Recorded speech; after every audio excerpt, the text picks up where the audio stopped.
Palm Springs. We moved out to the desert, and my dad worked construction and did a lot of odd jobs for my grandfather, who was another tough guy. He was one of the few Jews who worked for Al Capone. I saw a lot of weird shit out there in the desert. One time my dad and I were driving along one of the back roads when he hit the brakes and pointed up at the sky.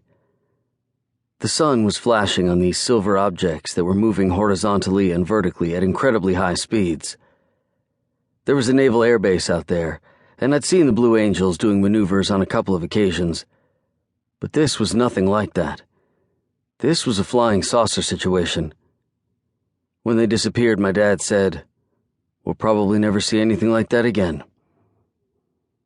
He worked with a lot of rough characters at the scrapyard and got himself into some hairy situations.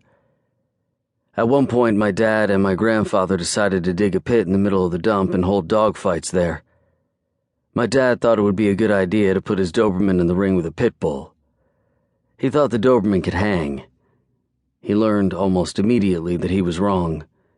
Within a matter of minutes, the pit bull had bitten off all 4 of the Doberman's legs and was thrashing him around by the throat, spraying blood everywhere. My dad told me it was one of the most brutal things he'd ever seen. Our time in the desert was rough for everyone. When I was 5 or 6 years old, a teenager molested me. She was a freckle-faced redhead with blue eyes. A cute, normal-looking girl. She took me behind one of the garages in the neighborhood, and that's where it went down. I don't really remember what happened. I just know that it was something completely foreign to me. The traumatic part was afterward, when she told me that I would get in big trouble if I told anyone what had happened, that it was our secret.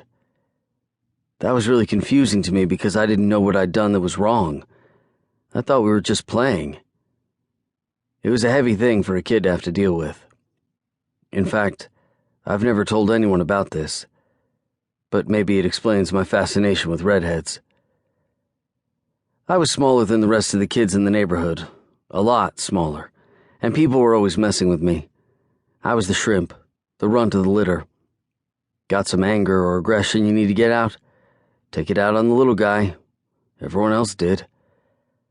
I don't want to paint a picture that I didn't have any friends or that I was constantly getting picked on, because that wasn't the case. But sometimes people went too far.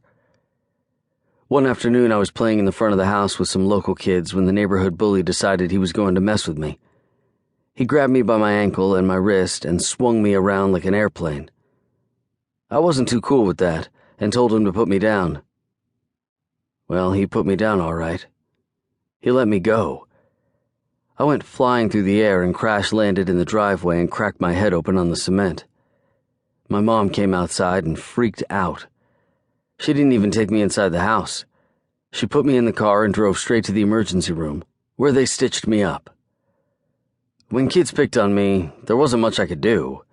I could have run to my dad and told him what was happening, but even then I knew that wasn't a good idea. My dad didn't take shit from anybody, and I didn't want to sick him on my friends or their parents. That wouldn't have been a good situation for anyone. I think my dad knew what was going on, and he probably allowed some of it to happen to toughen me up. He wasn't going to step in and fight my battles for me. I had to learn how to take care of myself. If that meant a few scrapes and bruises along the way, so be it. Unfortunately, it didn't work. Being tough didn't make me weigh more or stand taller. What's a kid who weighs 40 pounds going to do to someone who weighs 120? Bruce Lee could have taught me the monkey paw or the golden sparrow or the donkey death kick to defend myself, but it wouldn't have made much of a difference.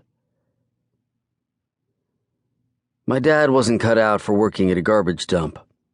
He was dabbling in drugs and got addicted to heroin.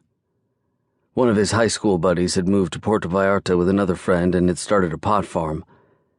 He reached out to my dad and concocted a scheme to smuggle a flatbed truck full of marijuana across the Mexico-California border. My dad flew to Puerto Vallarta and started driving.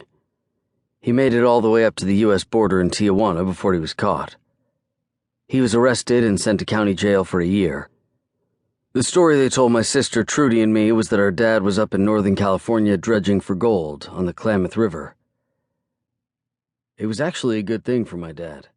While he was in jail, he got cleaned up and never did.